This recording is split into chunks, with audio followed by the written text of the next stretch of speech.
I love doing those crossovers videos because I kind of have an intimate feeling that I speak to both the watch lover and the jewelry enthusiast. Of course, in the last couple of years, and most importantly in auctions, we have seen the rise of not only hard stones, but quite interesting gemstones that you have not been quite used in the hearing.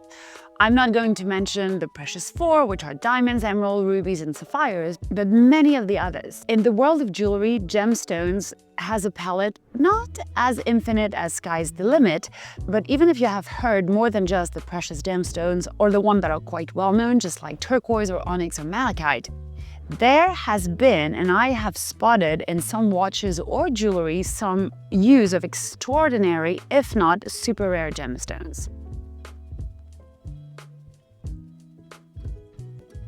And I'm pretty sure that when you're gonna see what it looks like, it's probably gonna ring a bell like, oh, I've seen that somewhere and I thought it was this, or oh, I've spotted that somewhere and I didn't know what it was. Starting with one of my favorite gemstones of all times, and it happens to be harder and harder to find, I'm talking about the Paraiba Tourmaline. It's this super electric, almost neon turquoise blue that is a faceted gemstone. It is a tourmaline, so you have this crystal composition where you can see through whenever you have the perfect clarity.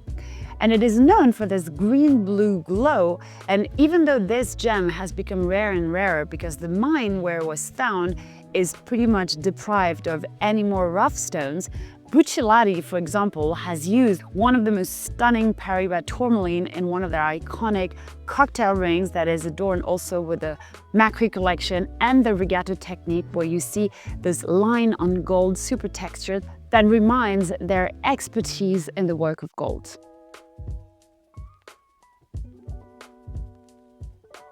Spinels is also very interesting because it was once mistaken for rubies, and Spinel now shine in their own way. If you want to know the difference between a ruby and Spinel, put your piece of jewelry in a very dark place. The stone that shines brighter will happen to be a Spinel and not a ruby. And also bear in mind that only 5% of the rubies that you can find on the market are natural unheated rubies. That being said, we have seen the rise in the use of Spinel, whether on the spectrum of pink or red, or even on the blue-gray, which has a whole range of different subtleties of the intensity of the color that you can find.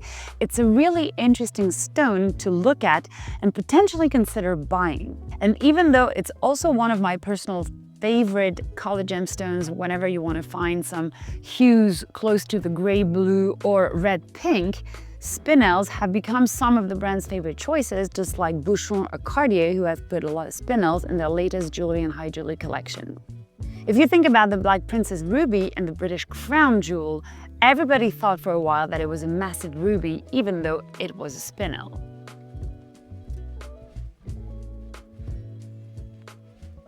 Now moving on to Tanzanite, which is a very interesting stone, not only because you can only find it in Tanzania, but because it has this very intricate blue to violet hues that are very magnetic. Incidentally, it was one of the first brands to popularize Tanzanite, showcasing a regal blue hues in jewelry collections. Modern designers like Marco Bicego, for example, incorporated Tanzanite in a more playful, everyday luxury pieces, just like Celine Mouson are, and they're often pairing it with yellow gold in order to highlight the rich tones.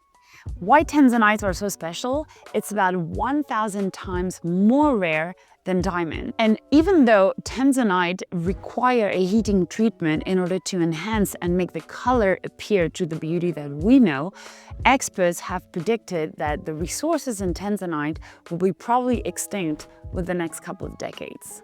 Chrysoprase probably ranges into the hardstone or ornamental stone family, and we have seen it in some of the dials that Ulysse Nardin, for example, or even Piaget has used recently. This apple green chalcedony adds a very refreshing twist to modern jewelry and to some extent watchmaking. The Italian house has been using Chrysoprase in their most recent collection to add a twist of modernity and something different from all the other ornamental stone you have seen. Van Cleef Arpels, for example, has been featuring Chrysoprase in their Alhambra collection that we have seen most of the time being paired with mother of pearls and diamonds as a playful and timeless elegance. But Chrysoprase is a much bolder choice. In the range of the rare gemstones that we can find in recent times is Apatite.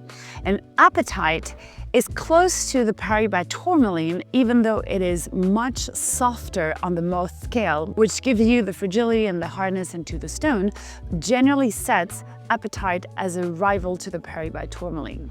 And designers like Ira Neuwirth or even David Yurman have been using Apatite in a cabochon form, for example, setting it with either silver or gold with a striking contrast.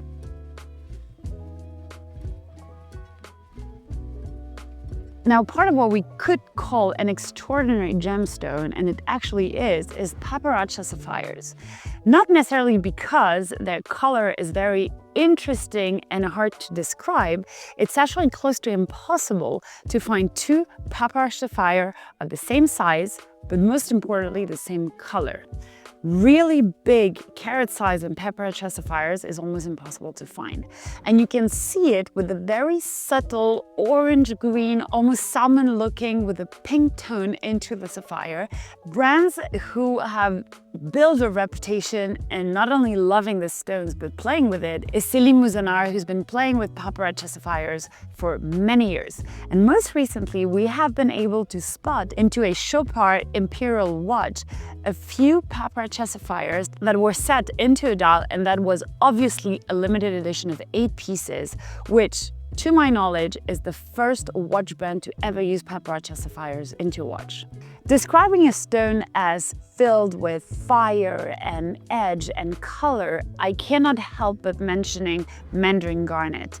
And yes, even though Garnet are not considered super high-end, super precious, and super rare, Mandarin Garnet have become one of the most favorite color gemstones in high jewelry collection. And the fiery color of this orange that radiates energy brings the garnet to be rare and bold, but perfect for those who love vibrant jewelry.